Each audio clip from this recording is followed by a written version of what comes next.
Arratsaldeon guztioi. Bueno, placer handi bada gaur Arantxa gurekin egotia eta zuek noski gurekin egotia.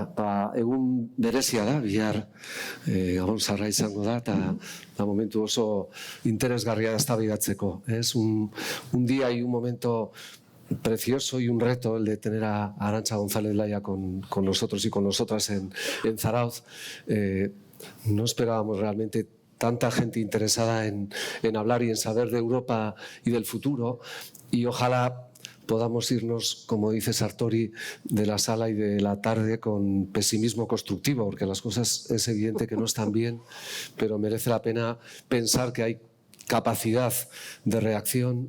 Hace pocas semanas, en uno de los colaboraciones periodísticas, nunca lo son stricto sensu, sino pedagógicas en clave europea, Arantxa González Laya hablaba de la trampa de lo inevitable, ¿no? Ese pesimismo también que a veces nos sacude a los europeos de pensar que nuestra suerte está echada, que no hay nada que hacer, que estamos obligados a convertirnos en vasallos de Trump y caer en la insignificancia, ¿no? Y seguramente la esperanza no se debe perder, Arantxa, creo, pero la primera pregunta en el diálogo que propongo en nombre de todas y de todos contigo, para luego, aproximadamente después de en torno a una hora, abrir el turno de preguntas a todos y a todas las asistentes para poder comentar todo ello. Pero lo primero sería desde Europa, el año que se nos va y el año que llega, ¿no? En cuanto a prospección, ¿no? ¿Qué balance en clave europea cabría hacer desde hace ahora 12 meses, donde teníamos los informes Draghi y Letta que marcaban una hoja de ruta, una nueva comisión que arrancaba? ¿Qué balance cabe hacer si es un tiempo perdido, si estamos aprendiendo de la experiencia, Arantxa? Y dos, algo tan complejo en la geopolítica actual, ¿no? Con el caos que nos rodea, ¿qué prospección cabe hacer en torno a lo que también desde Europa deberíamos de hacer o va a poder ocurrir, ¿no? Una primera visión, si pudieras, Arantxa, te lo agradeceríamos mucho. Bueno, lehenengoan, eskerrik asko, gonbidatziagatik, posten naiz zarautzen izatea.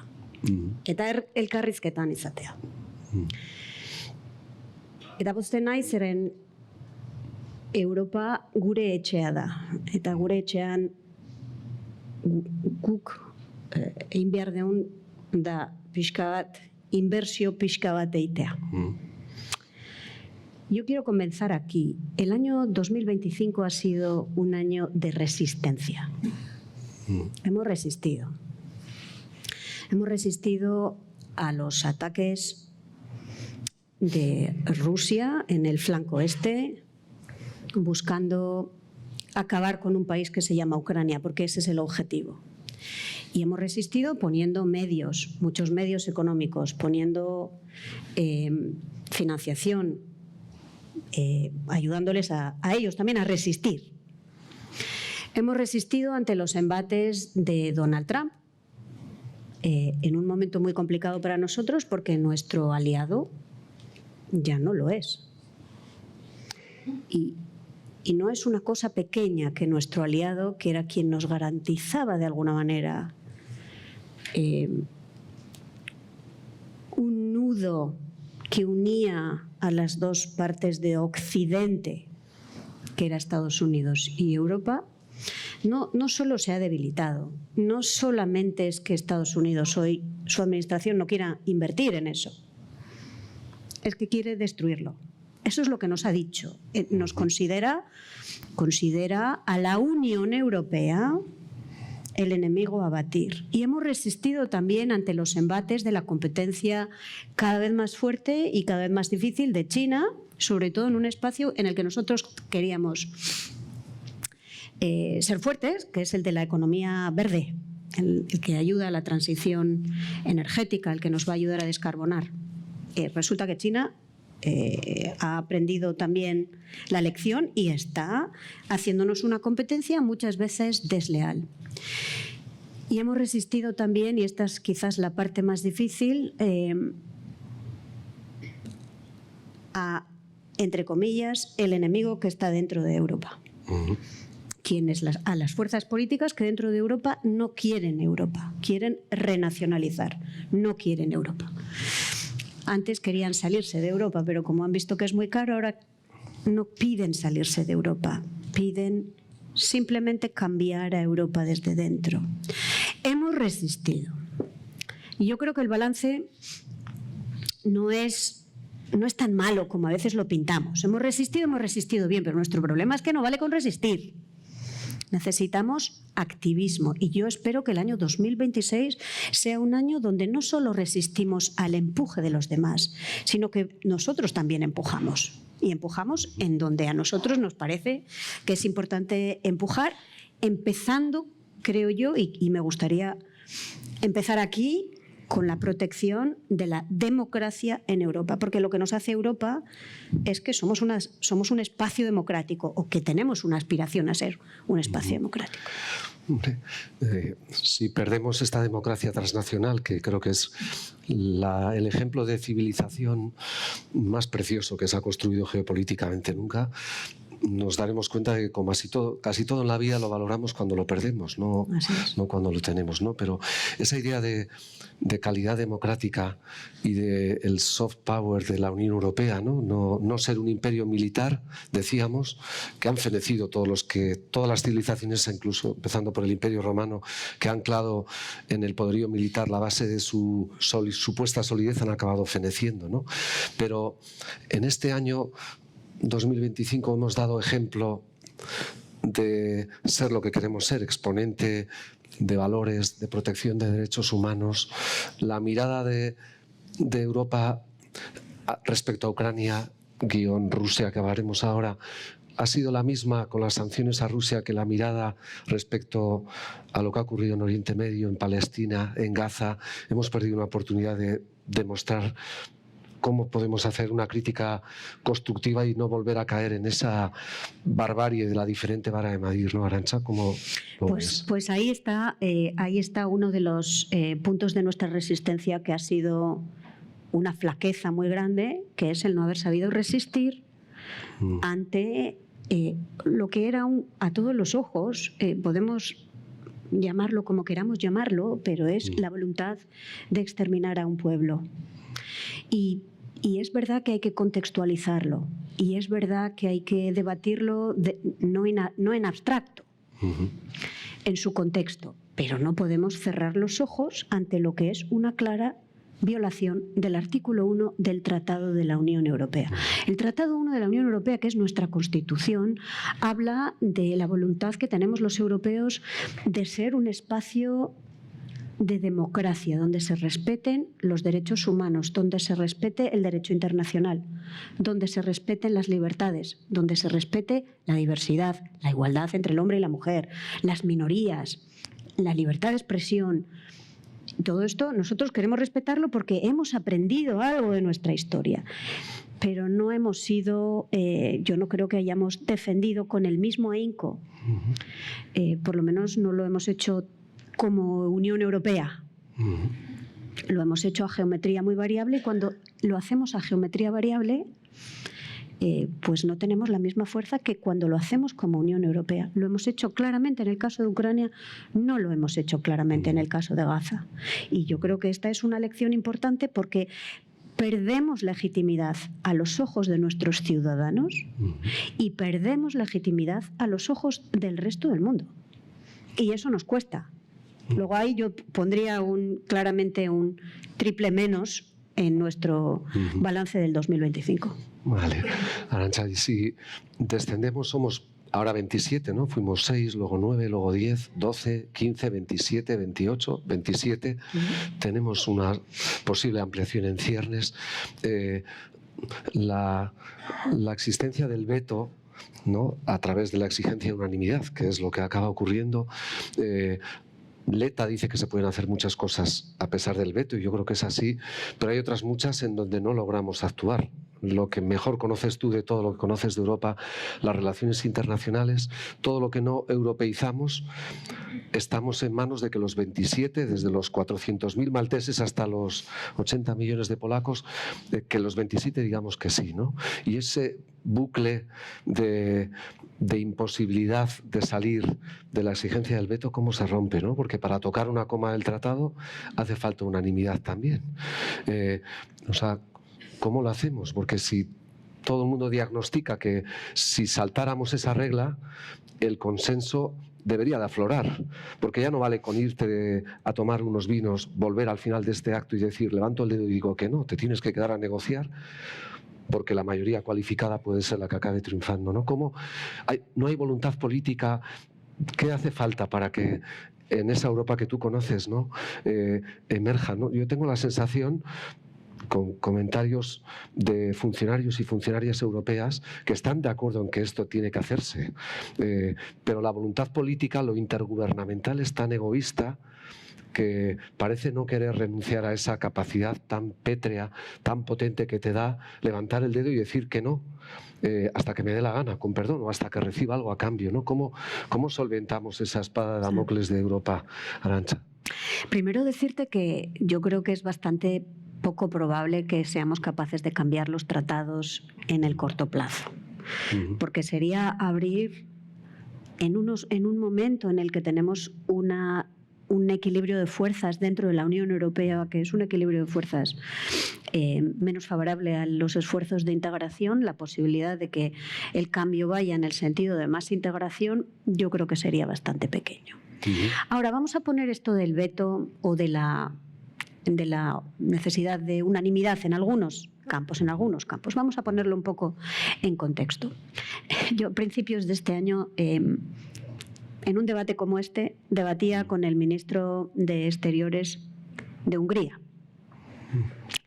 Y Hungría es un país que ejerce mucho su derecho de veto, como él lo ve, que es su derecho de veto, que no es su derecho de veto, es su derecho a expresar un diferente punto de vista. Y me decía mi excolega, en un debate como este, en el que quería ganarse a la sala, él explicaba cómo Hungría es el único que tiene las narices de decir que no. Y que Hungría es el único que es capaz de poner un veto.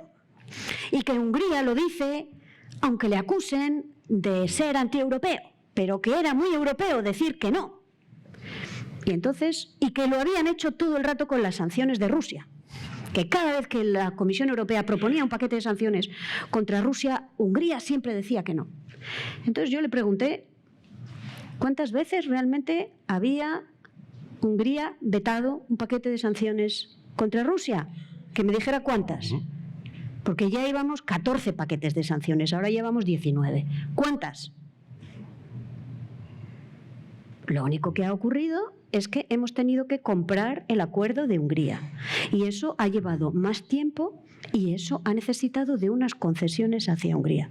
Pero que los paquetes de sanciones se han adoptado, Entonces, no quiero decir que lo del veto no sea un problema, pero es un problema más pequeño cuando aislamos el problema, cuando tenemos un Estado miembro que tiene un desacuerdo y que a menudo no es un desacuerdo sobre el fondo del asunto, es un desacuerdo político sobre la postura política. Está claro que el señor Orbán no quiere tomar medidas en contra de Putin. O sea, eso no es que tenga un problema particular. Cuando un país tiene un problema particular y emite su deseo de vetar una decisión, todos los Estados miembros buscan acomodarlo.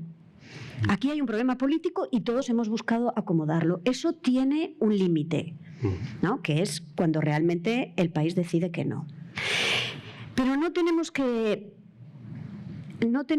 confundir la unanimidad con desacuerdos profundos sobre el fondo de la cuestión. Y en política exterior, en la Unión Europea, hay temas en los que hay profundos desacuerdos entre los Estados miembros, que un cambio de unanimidad a mayoría cualificada no va a resolver. Por ejemplo, un tema en el que hay un gran desacuerdo entre los Estados miembros de la Unión Europea es el tema de Israel. cómo se trata a Israel. Hay un desacuerdo. Hay países que son, por razones que tienen que ver con el posicionarse de una manera con respecto a la cuestión musulmana, prefieren aliarse con el primer ministro de Israel. Hay otros que no quieren de ninguna manera aceptar que Israel sea lo que dice su primer ministro, y hacen una diferencia. Y también son muy firmes en eso. Y ahí es donde hemos visto las grandes diferencias dentro de la Unión Europea. Luego, yo te diría que la cuestión del derecho de veto, o la cuestión de la unanimidad, mejor dicho, siendo importante, lo es hasta cierto punto. No lo es cuando el resto realmente quiere una cosa y se empeña en alcanzarlo, pero no podemos confundir eso con diferencias que existen en materia de política exterior muy clara entre los Estados miembros de la Unión Europea. Y que un cambio de mayoría, de unanimidad a mayoría, no va a resolver. Tenemos que tratar el fondo del asunto, tenemos que debatirlo y tenemos que buscar reducir la diferencia que tenemos entre Estados miembros sobre estas cuestiones. Interesante, porque unidos en la diversidad es nuestro lema, ¿no? Así es. Que es un lema precioso, pero donde no hay unanimidad en libertad, seguridad y justicia, Arantxa, es el terreno del internacional privado, ¿no? La reciente sentencia del Tribunal de Justicia de la Unión Europea, fantástica, ¿no? Con Polonia. 2 ciudadanos polacos se casan en Alemania. Ese matrimonio homosexual es válido en Alemania, es un anatema, una maldición en Polonia por la visión sacramental que existe del matrimonio y esa visión de una cultura que ha de respetarse aunque no se comparta. Pero lo que ha dicho el Tribunal de Justicia es que cuando estos 2 ciudadanos polacos vuelven a Polonia, Polonia no está obligada a regular el matrimonio homosexual, pero sí está obligada a reconocer todos los efectos de ese matrimonio homosexual. A mí parece ser un ejemplo de mucho más que tolerancia y respeto, sino de garantizar que si tú quieres mantener tu regulación, la puedes mantener, pero que si estás en Europa tienes unos compromisos, ¿no? Entonces, me parece una lección de tanta sabiduría que ha sido posible porque ahí eliminamos la regla de veto, porque hasta que no tuvimos esa regla no conseguíamos dictar reglas sobre el divorcio. En Irlanda no tenía el divorcio, Malta no tenía el divorcio, Polonia no tenía el divorcio. Como la familia no tiene el glamour político que tienen las relaciones internacionales, ahí los estados han permitido ceder soberanía y aceptar, no imponer, no impedir. Yo no te obligo a ti a regular el matrimonio homosexual, Polonia, tú no me puedes impedir que yo regule. Y la Carta de Derechos Fundamentales, ¿no? Que es un regalo, o sea, que es un tesoro lo que tenemos en la Unión Europea, probablemente carcomida por muchas cosas, pero que hay que entender lo que tiene de potencial, ¿no? Tú creo que describías en otra de tus reflexiones que no abdiquemos de nuestras responsabilidades, ¿no? Me parece un lema tan importante y tan bonito, ¿no? Vamos a poder reaccionar por dignidad ante el intento de tratarnos como vasallos de Trump, ¿no? ¿Cómo tenemos que actuar? Cuando él, entiendo que ahora tú conoces también eso mejor que nadie, va a intentar bilateralizar las relaciones, nos va a intentar fragmentar, ¿no? ¿Cómo podemos hacer frente a eso sin disgregarnos, ¿no? ¿Cómo? O sea, tener orgullo como europeos, sentirnos europeos y a la vez no reaccionar pusilánimemente, aceptar la relación bilateral. ¿Cómo tenemos que actuar, Arantxa, ¿no? Si tú fueras von der Leyen ahora, ¿qué harías desde ese ámbito? ¿Cómo designarías la manera de actuar? ¿Cómo, si mañana te dicen al frente de ahí, qué hacemos en los siguientes 6 meses para actuar? Para volver, quiero primero un comentario sobre tu comentario anterior, que me parece que es muy acertado, pero retomemos la gran diferencia que existe dentro de los Estados miembros con respecto a Israel y con respecto a Palestina. También es cierto que algunos Estados miembros de la Unión Europea han decidido dar el paso de reconocer a Palestina, de reconocerla internacionalmente. España lo hizo, Eslovenia lo hizo, Irlanda lo hizo. Y es verdad que se ha escrito mucho y se ha dicho que no servía para mucho, pero también eso dio lugar, se puso una presión sobre Francia, que también decidió hacerlo. No impedir, permitir. ¿no? Esa también es una vía que no hemos explorado hasta el final, que nos da una capacidad de incidir, que nos da menos fuerza porque no lo hacemos como Unión Europea, pero que permite colorar también el mundo con posturas que adopta los Estados miembros de la Unión Europea en temas que son importantes, que son sistémicos. ¿Cómo tratar con Donald Trump? ¿Cómo tratar con esta administración estadounidense? Bueno, yo creo que tenemos primero que ser muy lúcidos. No creo que tengamos que engañarnos o hacernos trampas. Y me da la impresión de que durante la mitad del año 2025 hemos estado viviendo, haciéndonos a nosotros mismos trampas. ¿Y qué quiero decir con esto? Bueno, sí es verdad que ladra mucho, pero hace poco. Bueno, sí, es verdad que él no es muy amable con Europa, pero no puede durar más de un mandato. Bueno, yo creo que esto es no entender lo que está ocurriendo en Estados Unidos. Hemos llegado a un divorcio de lo que nosotros conocíamos como Occidente. Hemos llegado a un divorcio. Estados Unidos ha cogido un camino y eso no va a cambiar con otra administración estadounidense. Las formas cambiarán. No creo que cambie el fondo. Las formas importan mucho, porque es verdad que ahora sufrimos el fondo y la forma, pero creo que necesitamos ser muy lúcidos y entender que Estados Unidos ha tomado un camino que es el suyo, que no es el nuestro. Puede que cambie, si hay un cambio, como yo espero que lo haya, a finales del año próximo, 2026, con las elecciones en Estados Unidos a medio término, y cambie la mayoría, por lo menos en la Cámara de Representantes, quizás también en el Senado, veamos cuánto de hartazgo en la ciudadanía estadounidense realmente hay. Lo veremos, lo deciden ellos. Nosotros observamos. Pero nosotros no podemos depender de lo que decidan ellos cada 2 o cada 4 años. No podemos poner nuestro futuro en sus manos. Puede que en vez de ser depredadores, como son ahora, porque si uno se lee la Estrategia de Seguridad Nacional que acaba de publicar Estados Unidos, claramente dice: el enemigo es las instituciones europeas, el enemigo es Europa, no son los países. Nosotros queremos tratar con los 27 Estados miembros, no queremos tratar con las instituciones. Bueno, eso es como si nosotros dijésemos: de ahora en adelante no vamos a hablar con el presidente de los Estados Unidos, solo vamos a hablar con el gobernador de California, con el gobernador de Massachusetts, con el gobernador de Minnesota. Bueno, eso es una falta increíble de respeto, ¿no? Pero puede que eso cambie y que las formas sean más amables, pero en el fondo nosotros, si lo que queremos es ser Unión Europea y no un apéndice de otro, tenemos eso. Porque tenemos la ventaja de poder elegir. Otros países en el mundo no pueden hacerlo, nosotros podemos hacerlo. Pero si queremos realmente no ser el apéndice de Estados Unidos, o no ser el apéndice de Rusia, o no ser el apéndice de China, tenemos que asumir nuestras responsabilidades. Eso es lo que yo describo en el artículo que tú mencionabas, Juanjo, sobre la política de la inevitabilidad, que nos rodea todo el rato.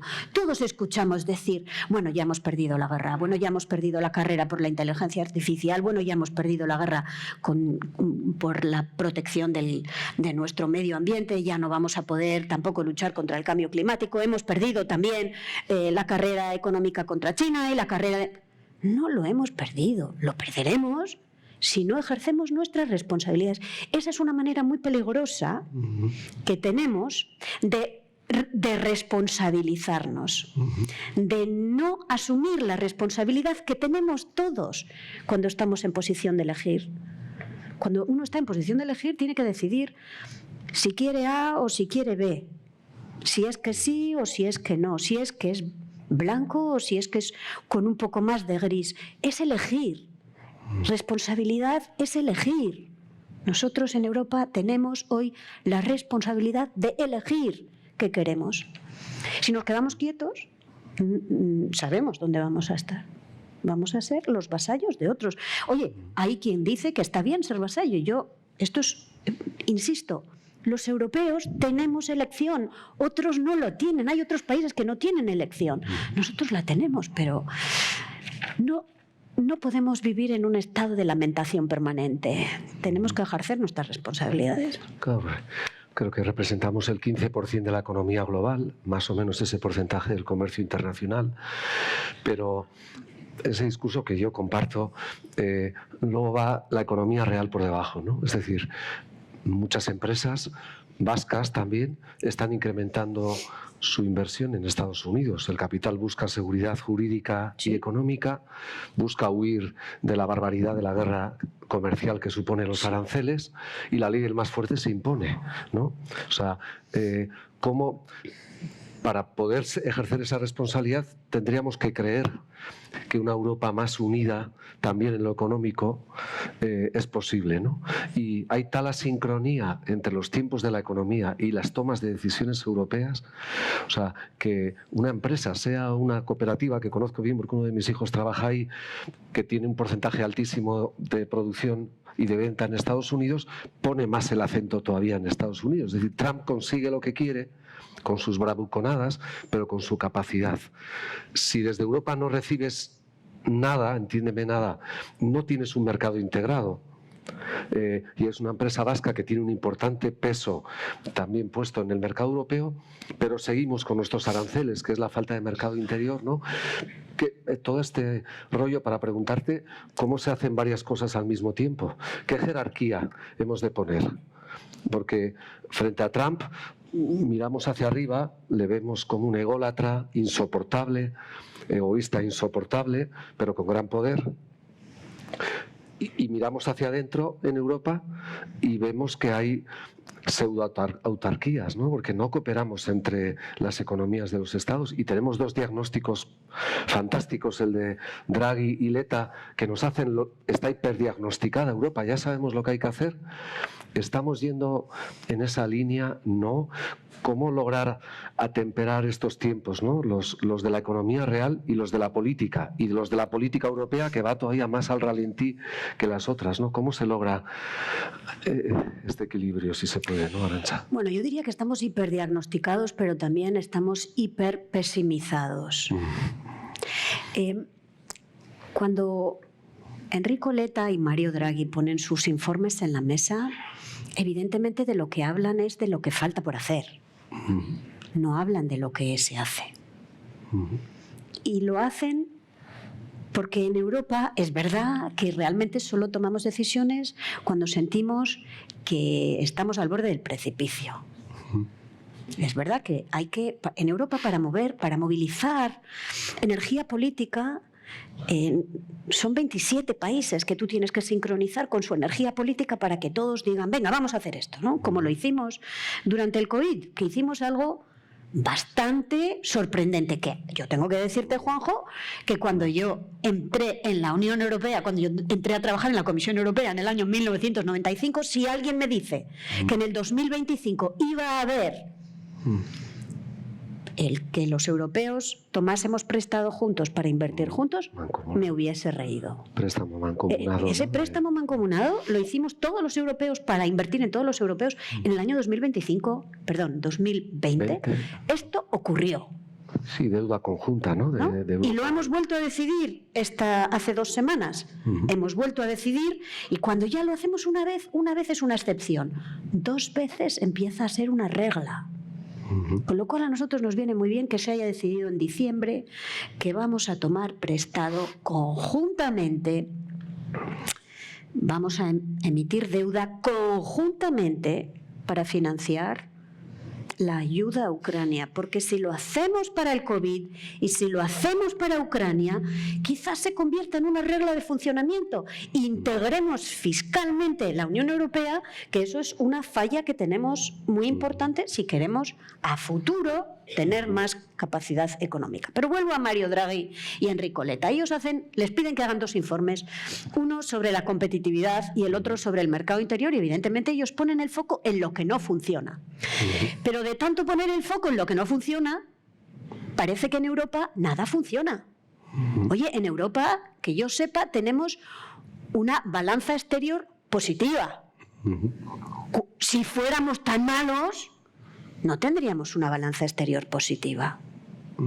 Entonces, primero quiero decirte que no están las cosas tan mal como las hemos querido pintar. La hemos querido pintar mal para generar energía política, para hacer reformas, pero eso se ha convertido en un boomerang que nos ha estallado en la cara porque el mundo ha pensado que realmente nosotros somos malos y todo el rato escuchamos decir que somos malos, que no somos competitivos, que no somos tal, que no somos cual. Bueno, yo creo que tenemos una parte que funciona bien, que es la que nos da hoy el tener una balanza comercial excedentaria, y tenemos unos cuantos problemas que tenemos que resolver. Y en orden de jerarquía, yo te diría que uno importante para la empresa europea, para la empresa vasca, es el coste de la energía. Y el coste de la energía es más alto en Europa y además se ha encarecido más porque hemos decidido que no vamos a comprar la energía de quien nos ha agredido militarmente y de quien nos agrede todos los días civilmente. Y eso hay que pagarlo. Y lo podemos pagar si aceleramos de manera inteligente la transición energética y si aceleramos la construcción de la Unión Europea de la Energía. Luego, sabemos que si queremos más competitividad, ese es un punto importante que tenemos que resolver. El segundo, y solo tengo dos como muy importantes, luego ya podemos hablar del resto, pero los muy importantes estructurales, yo pondría la energía y el coste de capital. No tenemos una unión, no tenemos un mercado de capital europeo. Tenemos 27 mercados de capitales. Y los mercados de capitales son la manera con la que nos podemos financiar. Nosotros somos un continente rico. No somos un continente pobre. Pero porque somos un continente fragmentado, en los mercados de capitales, nuestras inversiones, nuestros ahorros, vuestros ahorros, los míos, no se quedan en Europa capitalizando inversiones europeas. Se van a mercados más líquidos, que son principalmente el estadounidense hoy. Entonces, estas dos son las dos grandes prioridades en las que tenemos que poner el foco, la energía y el capital, porque es en esos dos, la respuesta a estas dos cuestiones está gran parte de nuestra competitividad del futuro. Insisto, no son las únicas, hay otras muchas y se está haciendo muchas cosas. Capital humano, fundamental, tecnología, fundamental, pero estas dos son estructurales. Última cosa que te diría, Juanjo, es que no es oro todo lo que reluce. Que Estados Unidos también tiene sus dificultades y si no que se lo digan a empresas españolas ahora mismo muy presentes en un mercado estadounidense, por ejemplo, en el mercado de la energía renovable, que están sufriendo los embates del cambio de política por parte de esta administración estadounidense. Entonces yo te diría, también sufren de otras muchas carencias en el mercado estadounidense, pero no pensemos que nosotros somos tremendamente deficitarios y Estados Unidos tremendamente excelentes. Hay excelencia en Europa, hay excelencia en Estados Unidos. Yo no voy a ser nunca la que vaya a decir vamos a desconectarnos de Estados Unidos. No hay por qué desconectarse de Estados Unidos, pero hay también que asegurarse que tenemos una resiliencia en Europa que nos permita navegar lo errático de la postura de una administración estadounidense que claramente dice que nosotros somos el enemigo a batir.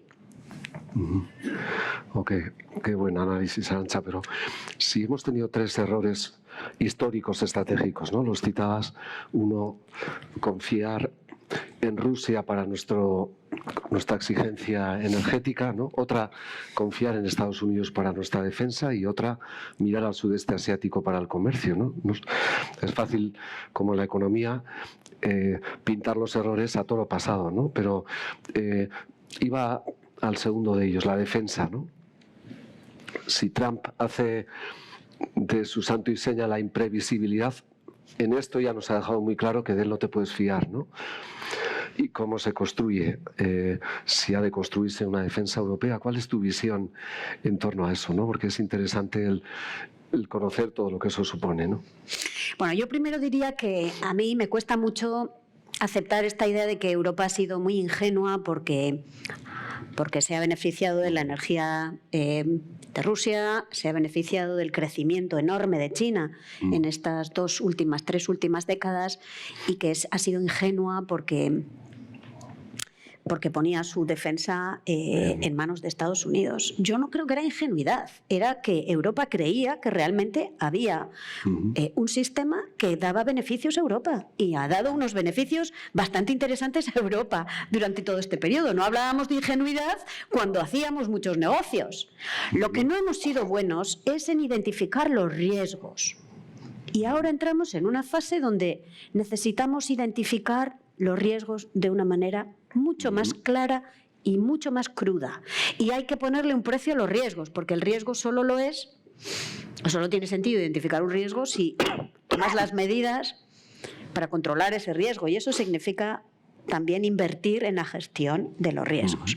Entonces, yo creo que para el riesgo 1, que es la energía de Rusia, tenemos una receta, que es descarbonizar la energía. Nosotros no tenemos energías fósiles en Europa.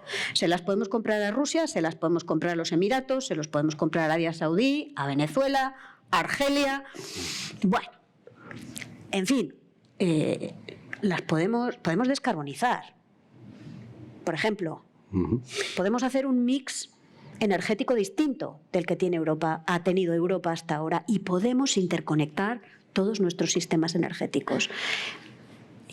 Nosotros vivimos en un país donde generamos un excedente de energía, en muchos casos, en muchos momentos del año, de energías renovables. Pero no podemos ponerlo en una red y conectarlo a Alemania, que lo necesitaría para su industria, porque tenemos un país en medio que se llama Francia, que no quiere interconectarse con Europa, con España, con la península ibérica, mejor dicho. Bueno, pues ahí tenemos una respuesta. Sabemos que China no es solamente un socio, es también un competidor y de alguna manera es un rival. Entonces tenemos también que decidir qué parte de nuestra economía queremos poner en común con China con respeto de las reglas de juego, y qué parte necesitamos proteger de prácticas que son claramente desleales, predatorias. Y en el tema de la defensa, y ese es el tercero y es el más difícil, porque entre nosotros y Estados Unidos hay una organización que se llama la OTAN, que es donde nosotros hemos estado invirtiendo en seguridad y defensa para proteger nuestro continente. Yo también rechazo, Juanjo, mira, en el año, cuando echa a andar la Unión Europea, en aquel momento eran las comunidades, la Comunidad Económica Europea, los europeos intentamos hacer una comunidad de la defensa. Pero esa comunidad de la defensa, es decir, decidimos, y está escrito, hay un tratado, que nosotros no firmamos porque nosotros ni siquiera éramos parte de las comunidades en aquel momento, vivíamos en una dictadura, pero los que la firmaron pusieron en marcha un tratado donde se construía un ejército europeo, donde se decidían qué batallones, cuántos, quién los comandaba, donde se decidía quién era el jefe, quién eran los subordinados, cómo se tomaban las decisiones.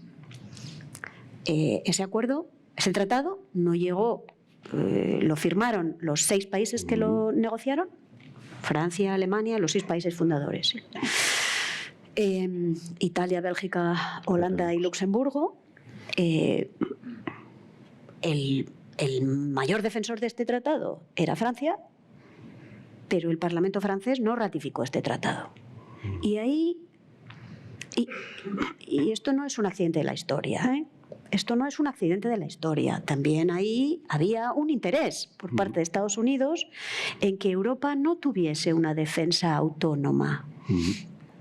Era el momento de la posguerra, donde empezaba también a aparecer la amenaza soviética, entre comillas, y Estados Unidos no tenía mucho interés tampoco de que hubiera una defensa autónoma europea. Y encontramos un acomodo europeos y estadounidenses para construir y para poner los esfuerzos de defensa del continente y del espacio euroatlántico en la OTAN. Esa es la historia. A todos nos venía bien. No es que los americanos fueran ingenuos, como ahora dicen que eran, porque eran ellos los que pagaban más, que no lo era. O que nosotros fuéramos ingenuos porque nos pusimos nuestra defensa en manos de Estados Unidos. Es que en aquel momento esto era lo que convenía a los dos. Entonces, así hemos vivido varias décadas como aliados, donde Estados Unidos invertía en la OTAN, teniendo en cuenta que la decisión última en la OTAN la toma Estados Unidos, porque el comando de las fuerzas de la OTAN está en manos siempre de un militar estadounidense. Aquí también. En Europa también. Las fuerzas europeas están en manos de un militar estadounidense. Entonces ellos pagaban y tenían la decisión última de intervención de las fuerzas de la OTAN y nosotros pagábamos y comprábamos armamento de Estados Unidos principalmente. Esta es la historia. Entonces, ahora esta historia, que es importante reconocerla, también es importante no dejarse engañar, ¿no? Como que nosotros no cumplíamos con nuestras responsabilidades. Ahora lo que nos ocurren dos cosas. Uno, entramos en una fase de nuestra historia en la que las rivalidades sistémicas necesitan aumentar el gasto en defensa, cosa que no era necesario cuando vivíamos en un entorno que era más benigno. Y el segundo elemento que necesitamos es entender que el poner todos los huevos en la cesta de un país que es quien tiene el control último de la OTAN y que claramente dice que es Europa el enemigo a batir es un poquito arriesgado, ¿no? Entonces, ¿cómo respondemos a esto? Pues estamos respondiendo de dos maneras.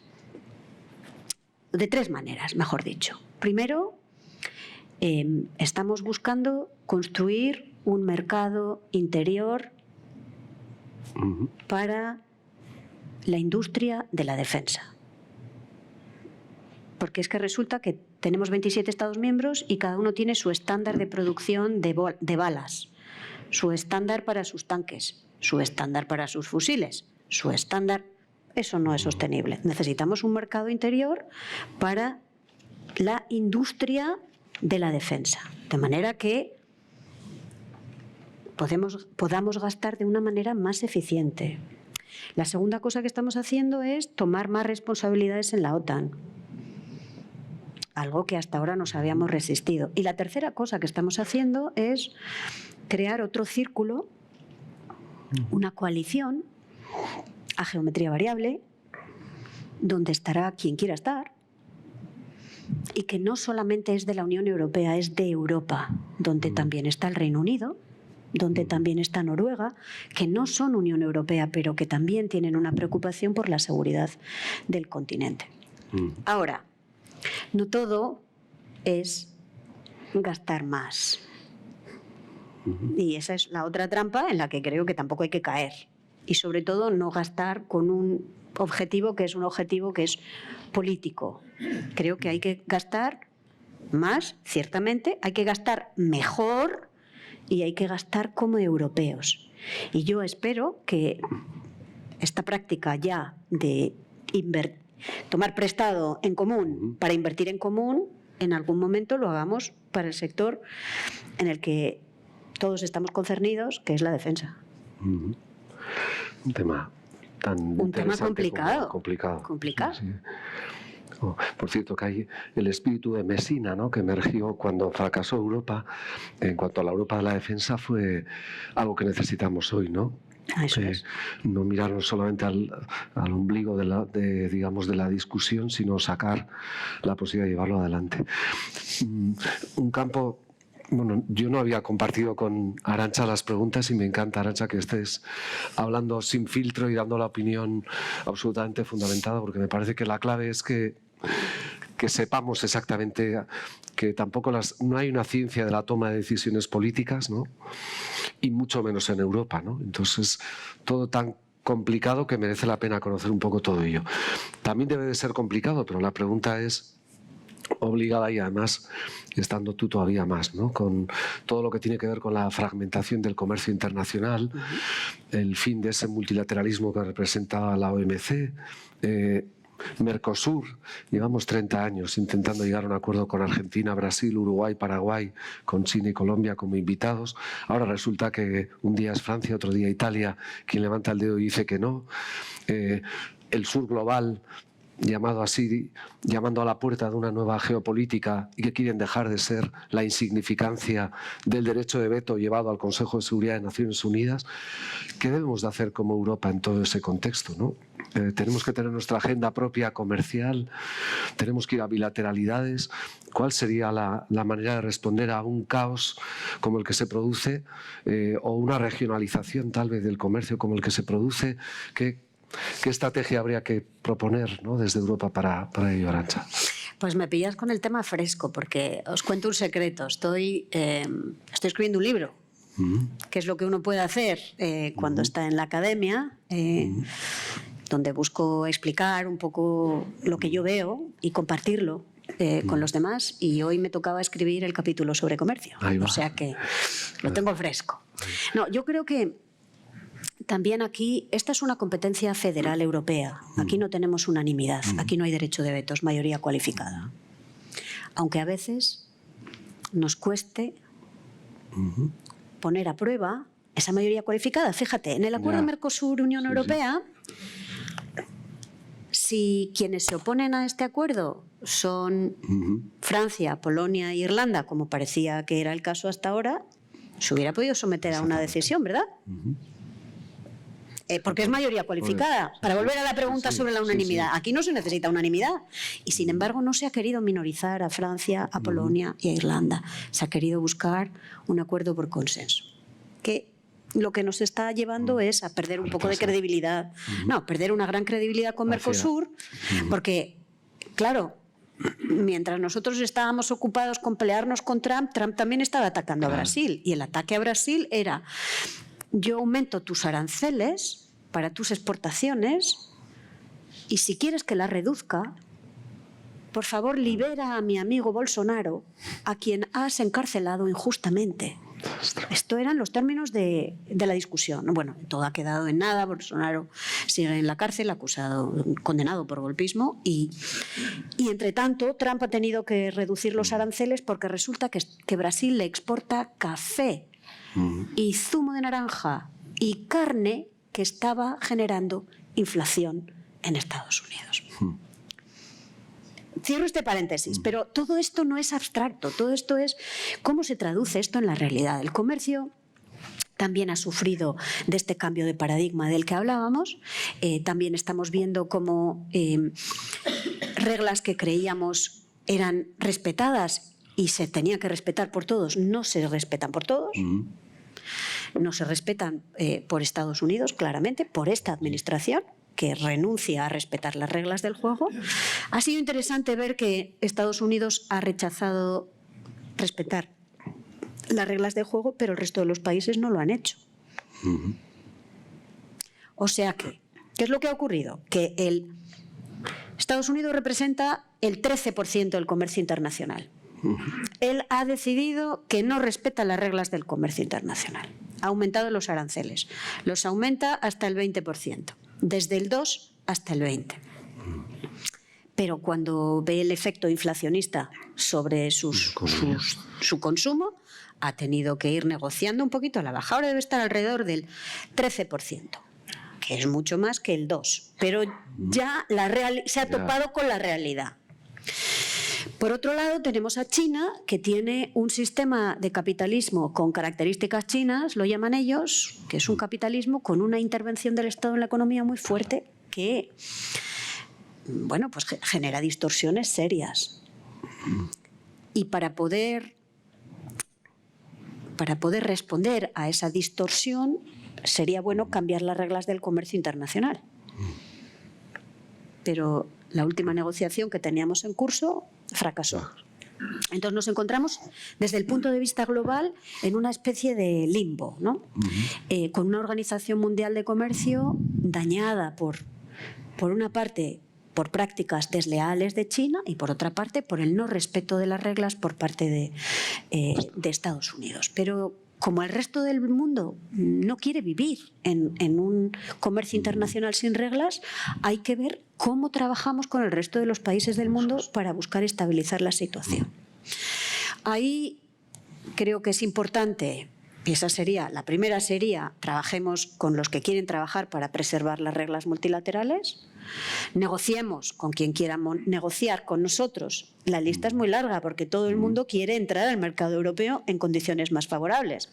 Mercosur, Indonesia, Emiratos, Australia, todos esos son países que están haciendo cola para que cerremos acuerdos con ellos. Y la tercera cosa es nuestro mercado. Creo que 74 bilaterales, el último con Vietnam, para todo ese campo. Que funcionan muy bien y que nos permiten a nosotros tener una balanza comercial excedentaria. Pero tenemos la tercera dimensión, y vuelvo a engarzar con la política interna dentro de la Unión Europea, con el mercado único. Por cada 1% de arancel que nos pone Trump, podemos compensarlo con un 0,1% de profundización de nuestro mercado único. Es decir, cuanto más integramos nuestro mercado, mejor podemos gestionar los riesgos del comercio internacional. Esa es la triple receta. Preservar lo que podemos del multilateral, negociar acuerdos con otros que nos permitan seguir exportando y generando beneficios para nuestra economía y profundizar nuestro mercado único, porque esa es nuestra póliza de seguros. Interesante. 1%, 0,1%. Es que esta es la realidad cruda con cifras que tenemos que tener muy claras. Interesante. Geopolítica tecnológica. Hablando de AIESA y de TECNEI y de todo lo que se está hablando hoy día sobre y más la inteligencia artificial, el papel de Europa dentro de esa vertiente, hay una geopolítica de la dimensión tecnológica. ¿Dónde estamos como Europa en ese ámbito, Arantxa? Bueno, el tema de la inteligencia artificial es un tema, y el tema de la tecnología es tremendamente importante, donde tampoco caigamos en la política de la inevitabilidad. Hasta el año pasado, mejor dicho, hasta principios de este año, el tiempo pasa tan rápido, hasta principios de este año, el líder en el mundo en inteligencia artificial, con mucha distancia, parecía que era Estados Unidos. Hasta que los chinos pusieron en el mercado DeepSeek, mucho más barato de producir y con una idea de tecnología accesible, open source, accesible al ecosistema industrial chino. ¿Para hacer qué? Para que la inteligencia artificial baje a la economía productiva. Y de repente nos encontramos con dos modelos, donde pensábamos que solo había uno.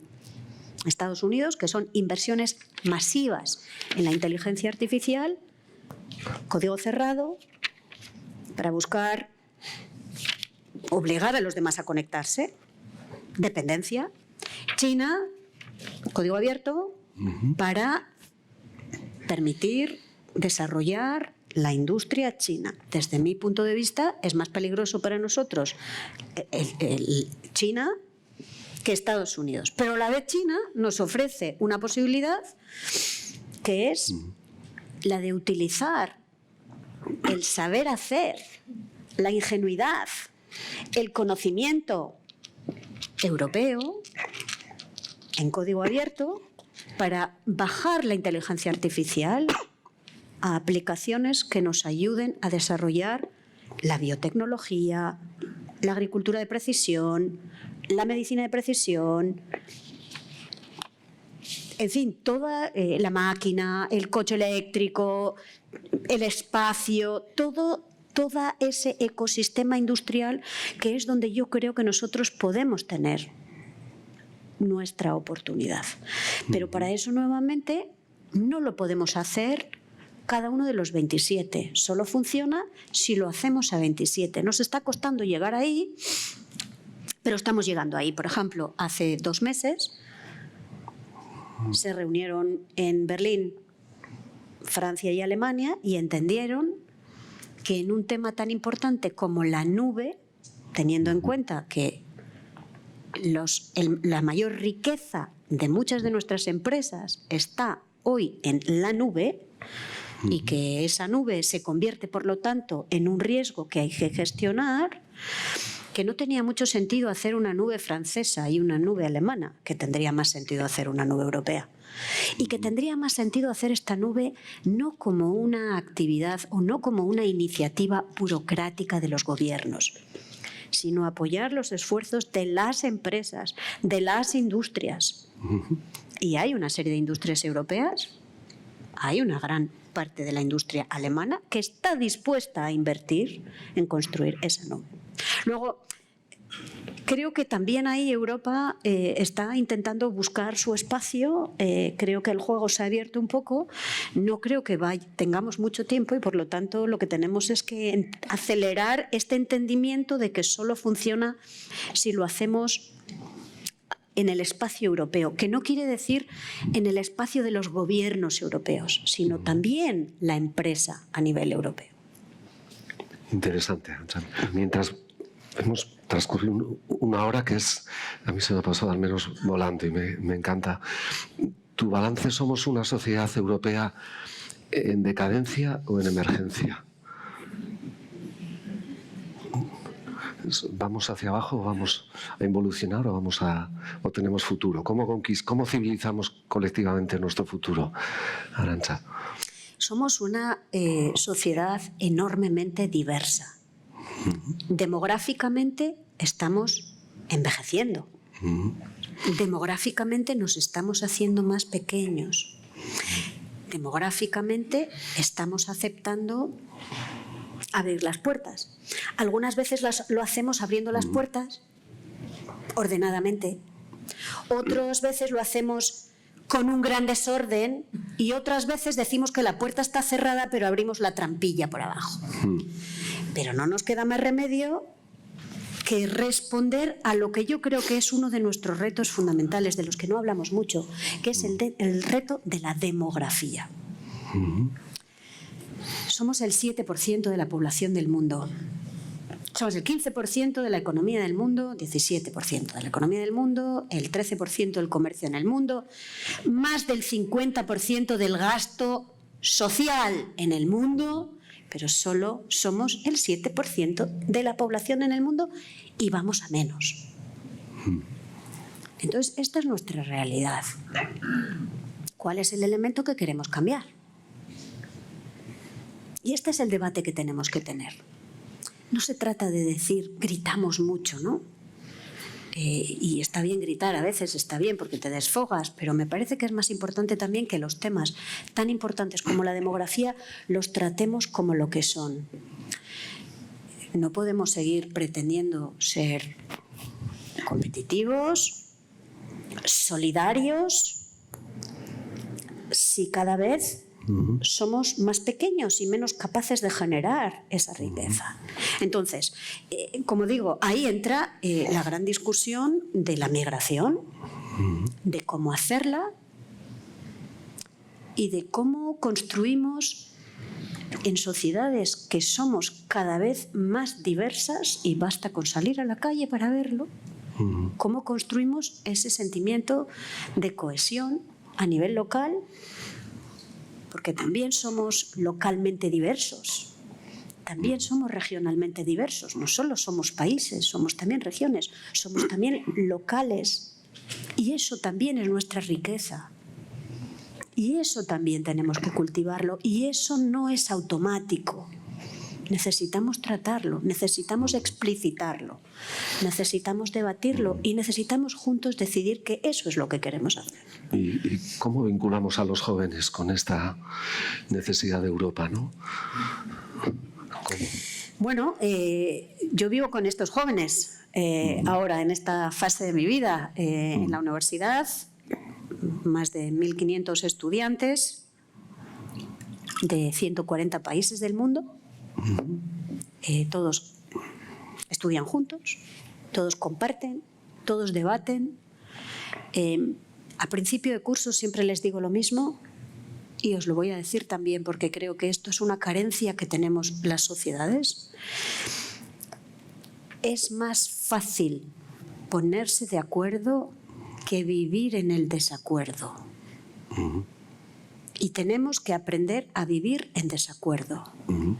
Y yo les animo mucho a que practiquen el arte de acordar, de consensuar, de ponerse de acuerdo, pero también que aprendan a vivir en desacuerdo de manera democrática, respetando que no todos tenemos las mismas ideas, buscando convencer, no buscando imponer y sobre todo no buscando desinformar al otro, engañar, que es lo que yo creo que está ocurriendo en nuestra sociedad. Y yo quiero hablar de eso también, Juanjo, porque me parece que ahí es donde tenemos un gran problema para este debate que nosotros estamos teniendo hoy, que esto debería ser la norma, esto no debería ser la excepción, esto es lo que deberíamos hacer todo el rato. Hemos sustituido ese debate por esto. Y esto está intermediado por 3 señores. 3. El dueño de X, el dueño de TikTok y el dueño de Instagram. Y ellos deciden con sus algoritmos de qué hablamos, qué vemos, cómo nos informamos. No lo decidimos nosotros, pensamos que lo decidimos nosotros, pero no lo decidimos nosotros. Por eso es importante que resistamos a la tentación de cambiar la legislación europea que regula cómo se utilizan los algoritmos. Por eso tenemos una nueva guerra a la que tendremos que hacer frente en el 2026, que es el embate de las empresas tecnológicas contra Europa por regular no la economía, que esto no va de economía, esto va de democracia. Cómo construimos sociedades donde podemos debatir las cosas en las que no estamos de acuerdo. Pero bueno, Sennett dice que la democracia es el arte de vivir en desacuerdo. Me ha encantado lo que planteas porque esa es la clave, ¿no?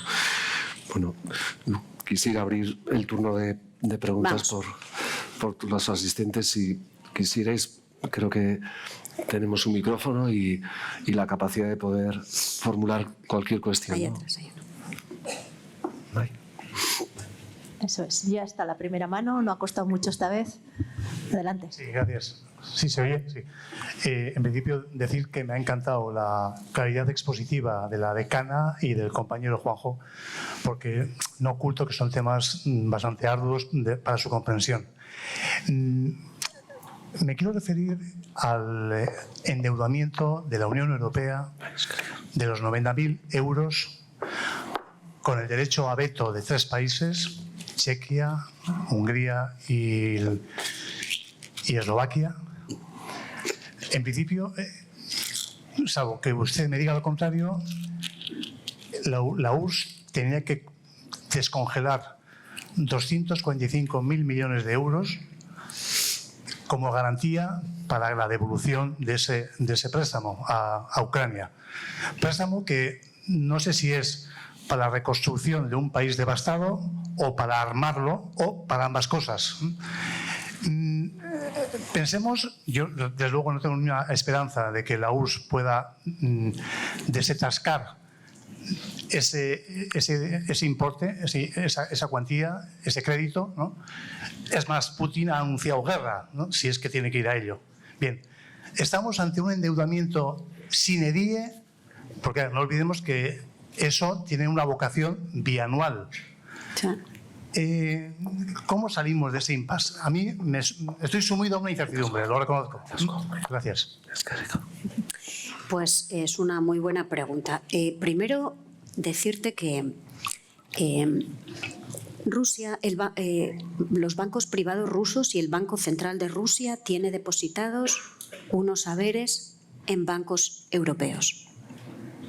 El principal monto en distintos Estados miembros de la Unión Europea lo tienen en otros lugares en el mundo, también lo tienen en Japón, en Estados Unidos, también en Europa, y una gran parte está en Bélgica, depositados en Euroclear.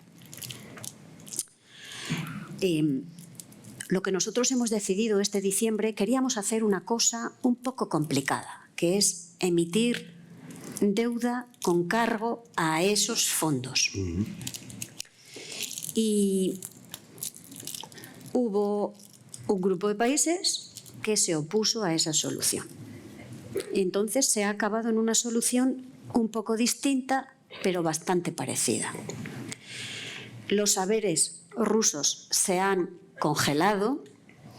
Entre paréntesis, los hemos congelado porque en una de las versiones del acuerdo entre Estados Unidos y Rusia se decía que Estados Unidos se quedaba con la mitad de esos saberes para proyectos de inversión en Rusia.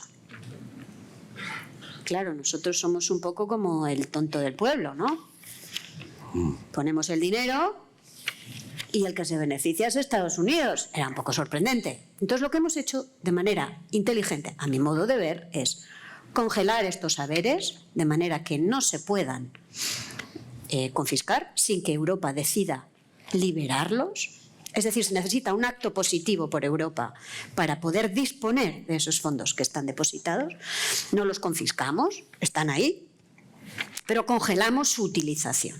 Y la segunda cosa que hemos hecho es acordar una línea de crédito a Ucrania que ya no va a ir ligada a esos fondos depositados en bancos europeos, sino que la vamos a emitir con fondos al presupuesto comunitario, como hicimos con los fondos COVID en el 2020.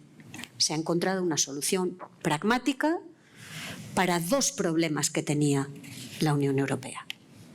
Asegurarse que no nos quedamos fuera de juego con un acuerdo entre Rusia y Estados Unidos, y asegurarnos que Ucrania sigue pudiendo existir como país porque tiene un presupuesto con el que sobrevivir, pagar a sus funcionarios, pagar sus pensiones, garantizar la educación y defenderse. Todo ello.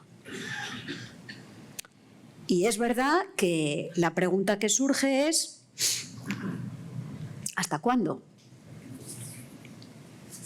Nuestros líderes dicen todo lo que haga falta. Y cuando dicen eso, me da la impresión que lo que están diciendo es que entienden que lo que está ocurriendo en Ucrania es existencial para nosotros europeos. Y no importa dónde estemos en el mapa de Europa, no importa si somos Estonia, que ve a Rusia cuando abre la ventana por la mañana, o si somos España, que vemos África cuando abrimos la ventana. Todos entendemos que ahí hay algo existencial. ¿Y qué es ese algo existencial? Pues algo existencial es que tu vecino más grande se arrogue el derecho de decidir si tú vas a existir como país o no. Porque eso es lo que se ha decidido sobre Ucrania.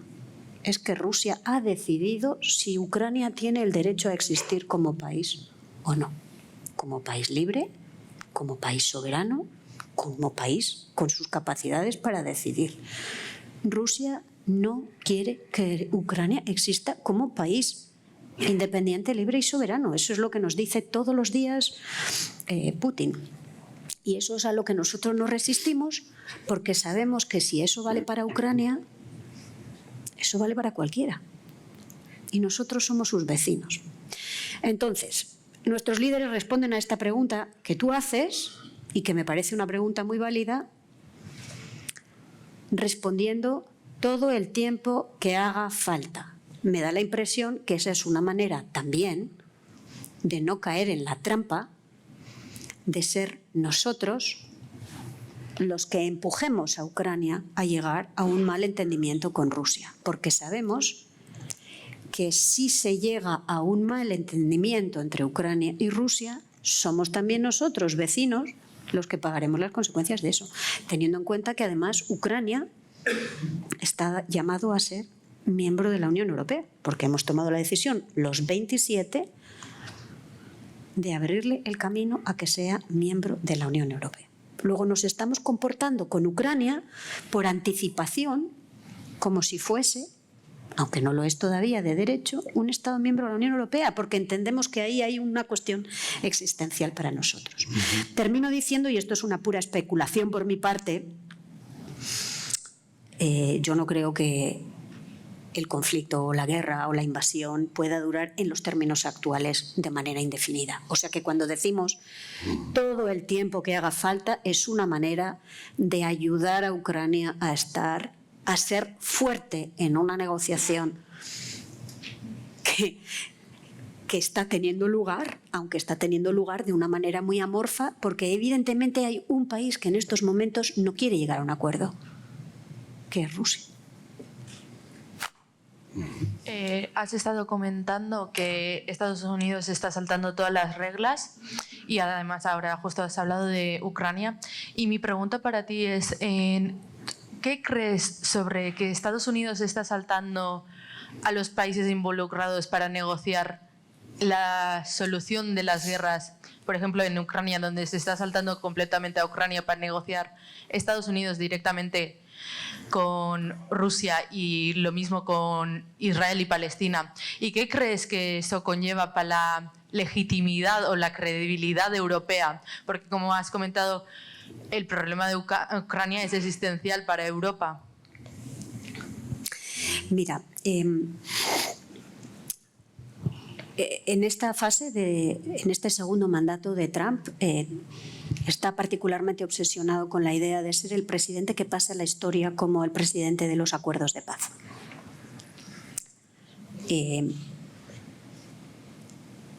Y está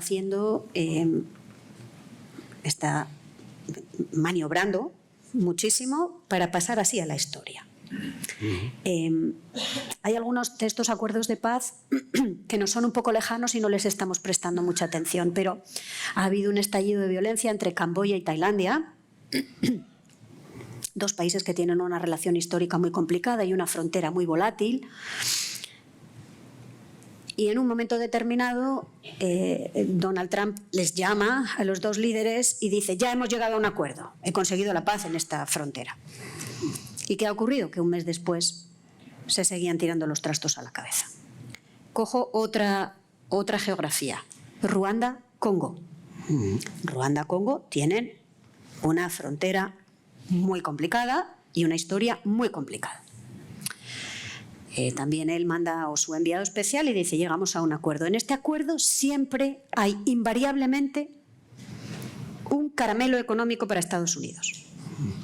En Camboya es un terreno en primera línea de playa, en una zona por desarrollar urbanísticamente, que ya sabemos quién va a desarrollar urbanísticamente. En Congo, Ruanda, donde también resulta que llegan a un acuerdo, aunque un mes después sigue habiendo unas hostilidades bastante notables sobre el terreno, el caramelo es tierras raras, que son los minerales necesarios para la transición energética y para la tecnología hoy. Siempre hay un caramelo. Ahora hay otras dos geografías donde está buscando hacer la misma táctica, ¿no? Lo hizo también Azerbaiyán, Armenia, donde ahí la Unión Europea había estado trabajando durante muchísimos meses y él se pone la medalla y nosotros de alguna manera dejamos que esto ocurra porque pensamos que tenemos un problema muy fundamental que resolver y queremos concentrarnos en este problema muy fundamental, que es en Ucrania. ¿Y cómo se ha desarrollado estas supuestas negociaciones de paz?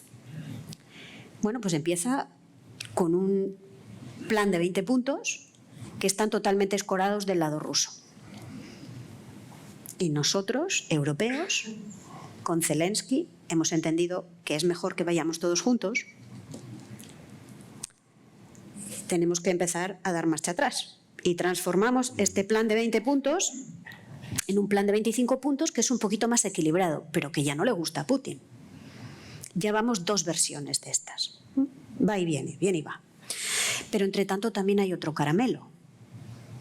Y es que en Ucrania también hay una serie de minerales que Estados Unidos explotará con Ucrania, sin Europa.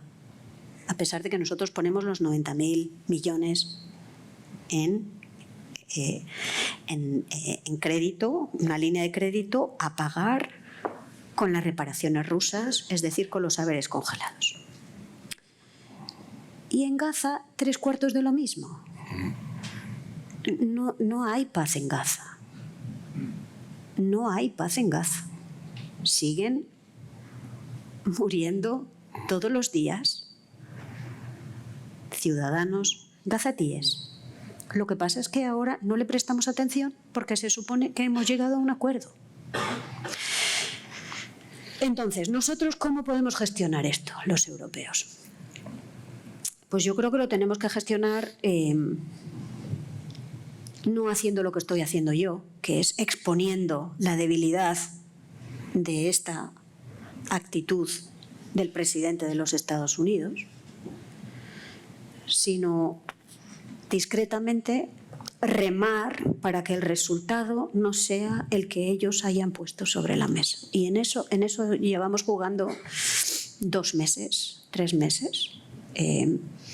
Yo creo que con una cierta habilidad, aunque nos cuesta políticamente, porque la foto de los líderes europeos sentados como estudiantes tomándole la lección, el presidente Trump, no fue muy buena para estos líderes europeos. Porque la foto de los líderes europeos firmando el supuesto acuerdo de paz sobre Gaza, con Trump dándoles lecciones, no fue muy del agrado de los líderes europeos. Pero estamos exhibiendo un enorme pragmatismo para llegar a resolver lo que realmente nos importa.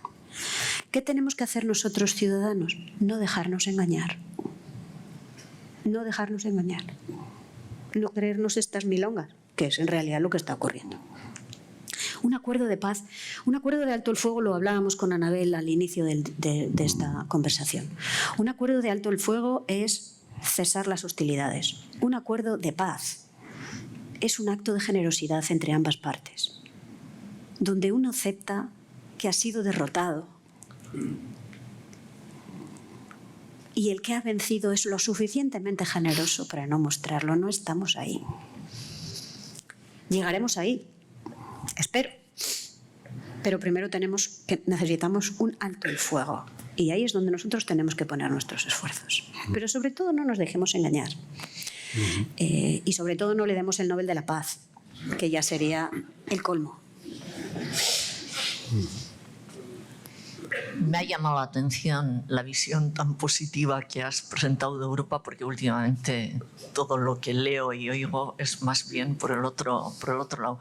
Pero relacionado con lo último que estabas diciendo sobre nuestros líderes y su posición sobre Ucrania, ¿tú crees que los líderes europeos han hecho la suficiente labor diplomática, no ya ahora, desde que está Trump, sino anteriormente, que yo creo que el vasallaje con respecto a la OTAN ha sido escandalosa? ¿Tú crees que no se han desperdiciado muchísimos momentos en momentos anteriores para acabar con la guerra de Ucrania, precisamente por la mediocridad de nuestros líderes europeos? Eso por un lado. Y por otro lado, ¿no crees que ahora se nos intenta inocular miedo ante Rusia? Que si no se para en Ucrania invadirá no sé qué países. Yo creo que los discursos que se están lanzando desde los líderes europeos son peligrosísimos y sospecho que muchas veces lo que tienen como objetivo es que aceptemos calladamente que se destine muchísimo más dinero a armamento cuando no se están adoptando las medidas pertinentes para unificar, por ejemplo, el armamento o la política de defensa europea, y sin embargo, mientras tanto, se nos está inoculando miedo continuamente. Y la posición con respecto a Ucrania y Israel es muy distinta, por ejemplo, con respecto al jefe. Parece que Rusia es Putin. Yo quisiera diferenciar Putin y Rusia, porque personalmente no concibo, por ejemplo, la cultura europea sin la participación rusa. Y yo dentro de la cultura europea toda la vida he incluido a los literatos, músicos, etcétera. Creo que son una parte fundamental de la cultura europea. Y ahora existe un sentimiento contrario a Rusia, que a mí me parece que es un escándalo. Eso por un lado. Y por otro lado, vinculado también a lo último que decías, de que mandan 3 en su información por los teléfonos y por internet, todas las soluciones que has aportado o todo lo que se pueda ver de positivo conlleva la integración europea en los distintos órdenes, tanto defensivos como económicos, como no sé qué. Y sin embargo parece que los tiempos van por el otro lado, que justo Trump y todos los poderes tecnológicos de Silicon Valley irán por otro lado, favoreciendo a la extrema derecha y nacionalizando la política europea. O sea, nos estamos enfrentando a una situación tremenda, y hay también, vinculando con lo que decías de la demografía, todo el tema y las posiciones europeas respecto a la inmigración son increíblemente preocupantes, incluidos países que teóricamente tienen presidentes socialdemócratas. O sea, a mí me parece que Inglaterra, Francia, o sea, no Orbán, sino países que teóricamente no son de dirigentes de extrema derecha, están manteniendo unas posiciones tremendas con respecto a la inmigración. Ayer oía en la SER que en toda Europa hay unos 1.500 kilómetros de alambrada. Empiezo por el final, porque me parece que haces una reflexión que es muy importante. Hay una alianza en estos momentos de la administración Trump actual y las fuerzas de extrema derecha en Europa. Y es una alianza muy explícita, no es una alianza oculta, es con luz y taquígrafos. En la conferencia de seguridad de Múnich, en febrero de este año, yo escuché decir al vicepresidente de los Estados Unidos que el enemigo de Europa no es Rusia, ni China, ni el terrorismo internacional, que el enemigo de Europa está dentro de Europa. Pues la verdad, a mí me pareció un poco sorprendente, pero esto ahora está escrito, es la estrategia de seguridad nacional. Y es verdad que las fuerzas de extrema derecha en Europa se sienten muy envalentonadas. Si el vicepresidente de los Estados Unidos va a Alemania, no se reúne con el canciller alemán y se reúne con la líder de la oposición, que es la líder del partido AfD, pues es bastante preocupante. Ahora, ¿qué va a pasar con estas fuerzas de extrema derecha envalentonadas si cambia la administración americana? Porque también puede ocurrir eso, incluido en las elecciones de noviembre de este año. Se van a quedar un poquito colgadas de la brocha. Entonces, me parece a mí que ahí tenemos los europeos que ser un poquito más incisivos. Tenemos una discusión dentro de Europa y es nuestra discusión. No seamos tampoco ingenuos y no dejemos que Estados Unidos sea el que marque el ritmo de esa discusión. Esa discusión la tenemos dentro de nuestros países. Enfrentemos esa discusión. Enfrentemos la discusión de la migración. Mira, tú te refieres con estos líderes que has mencionado en temas migratorios a Dinamarca, por ejemplo, que tiene un discurso tremendamente cerrado en materia de migración, pero que este año ha admitido 500.000 migrantes porque sus empresas no pueden funcionar sin mano de obra. O hablemos de Meloni, tremendamente dura en temas migratorios, que este año ha admitido 1 millón de migrantes en Italia porque sus empresas, empezando por las del sector de la agroindustria, muy competitivas, no tienen mano de obra. A mí me gustaría que tuviésemos esta discusión, pero que la tuviésemos en estos términos y que también la tuviésemos en términos para no poner todo el peso en un lado de la discusión. Voy a buscar ser un poco equilibrada, sin angelismos, porque me parece que a nosotros, en general a los ciudadanos, tampoco les gusta ver las fronteras violentadas. ¿Cómo se hace para ordenar la migración? ¿Cómo se hace? Se puede hacer. Hay países que lo hacen. Pero tengamos esta discusión con las fuerzas que dicen que esto es una cuestión civilizatoria, porque la llaman así. La nueva guerra que nos quieren vender, y a mí me parece que es esa más preocupante que la de Rusia, ahora llego a Rusia, es la del tema civilizatorio. Oiga, nosotros no somos sociedades homogéneas, somos sociedades diversas. Lo somos por siglos. Hemos sido sociedades diversas. La cuestión no es la diversidad, la cuestión es cómo la gestionamos. No confundo a Putin con Rusia ni a Netanyahu con Israel. Es más fácil no confundir a Netanyahu con Israel que a Putin con Rusia. ¿Qué quiero decir con esto? Que hay la mitad de Israel que hasta el 7 de octubre estaba manifestándose en las calles todos los días contra Netanyahu, cuyo proyecto político era un proyecto que no casa con lo que quiere la otra mitad de la sociedad israelí. Y es verdad que esta mitad de la sociedad se siente muy desamparada. Es un poco más difícil en el caso de Rusia.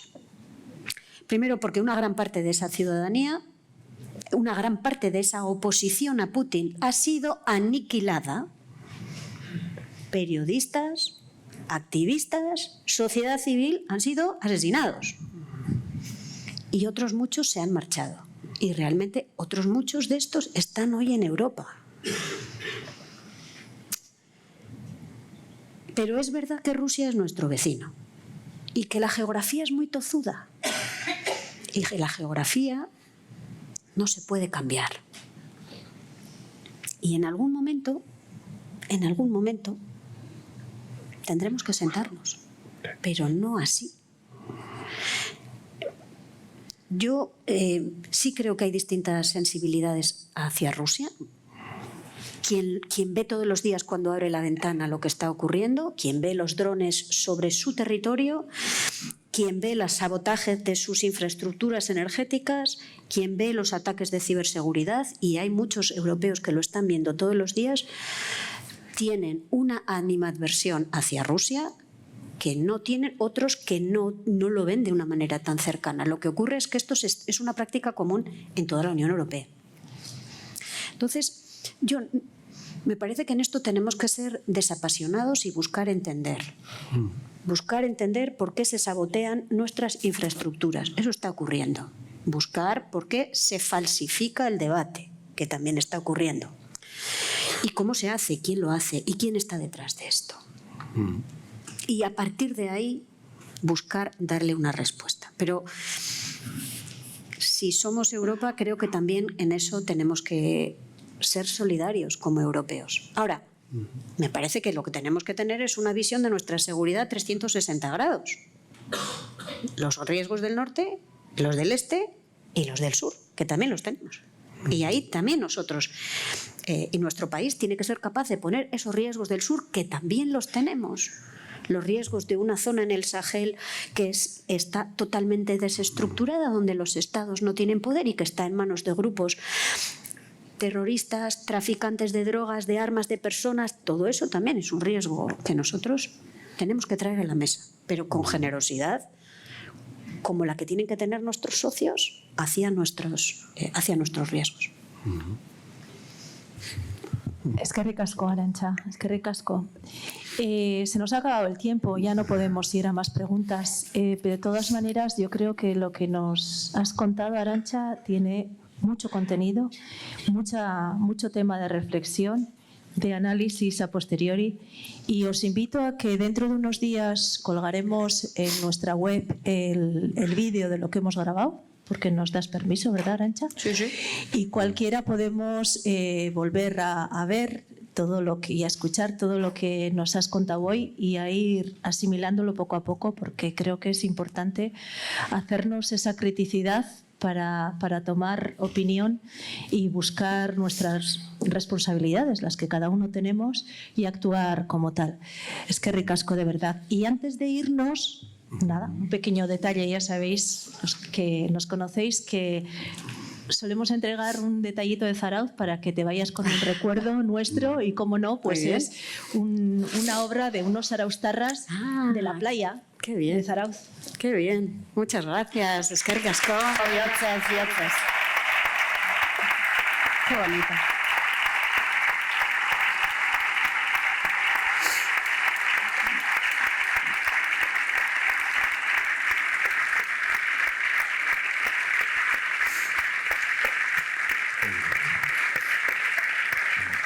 Qué chulo. Como ves, no hay prisa, os quedaríais un buen rato más, ¿no? Pero yo creo que ya hemos agotado el tiempo y las cosas tienen que ser así, en su justa medida. ¿Me dejas un pequeño comentario final? No, espero no haber sido excesivamente optimista. Estoy vacunada contra el optimismo. Yo trabajé para un presidente de la Comisión Europea que decía: uno nunca tiene que elegir entre ser optimista o pesimista. El único estado que se nos puede permitir, en el que se nos puede permitir estar, es en el estado de activista. O sea que espero no haber sido muy optimista, porque las cosas no están como para el optimismo. Tampoco muy pesimista, porque eso nos lleva a la inevitabilidad. Quiero dejaros con el mensaje de activismo, y que espero que el 2026 todos nosotros podamos poner nuestro granito de activismo por una Europa que sea capaz de definir su futuro.